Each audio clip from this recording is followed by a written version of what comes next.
د کابل په شمال کې د 15 کیلو ولټه سب سټیشن پرانیستنه وشوه. په دغه مراسمو کې د برېښنا شرکت مسؤلینو د افغانستان په اړه د نړیوالې ټولنې په بېغورۍ نیوکه وکړه او زیاته کړه چې اوسمهال د نړۍ هیوادونه د افغانستان ګاونډیو هیوادونو ته د برېښنا په برخه کې میلیارډونه ډالر ورکوي، خو په افغانستان کې حتی بشري مرستې هم قطع کوي.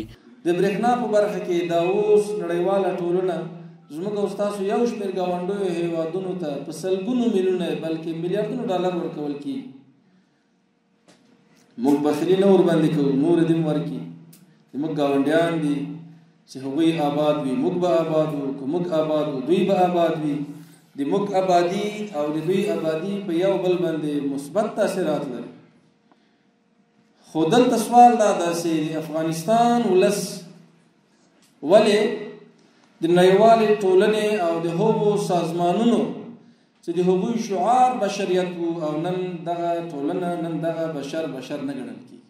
عبدالباری عمر د برېښنا شرکت اجرایوي رئیس د خپلو خبرو پر دوام وویل چې په وروستیو کې په افغانستان کې د برېښنا په برخه کې د پام وړ کارونه ترسره شوي دي، هغه څه چې په تیرو 20 کلونو کې هیڅ پاملرنه ورته نه وه شوې. نوموړي دغه راز ټینګار وکړ چې هیوادوالو ته د ډاډمنې، پاکې او منظمې برېښنا د برابرولو په موخه برېښنا شرکت په 14 لویو پروژو چې په نږدې راتلونکي کې به پرانیستل شي کار کوي. الحمدلله موږ او تاسو په د نږدې راتلونکي میاشتو کې به تر 5,500 میګاواټه پورې داسې پروژې افتتاح کوو چې هغه به د هیواد په مختلفو ولایتو کې وي او د هیواد د برېښنا عمومي شبکې ته به وصل کېږي چې په دې سره به په زرګونو کورنیو، مختلفو ولسوالیو، کلو، ولایاتو او همدارنګه صنعتي پارکونو ته ډاډمنه برېښنا برابره شي. په ټوله کې د برېښنا شرکت عمومي اجرایوي ریاست او د برېښنا شرکت ټولې څانګې که په کابل کې دي او که په نورو ولایتو کې ریاستونه دي شپه او ورځ په خدمت کې دي او د هیوادوالو ته خدمات وړاندې کوي. خو بیا هم د هیوادوالو څخه هیله و آرزو دا ده که چیرې د کوم مشکل سره مخ کېږي زموږ د 144 شمېرې سره تماس ونیسي.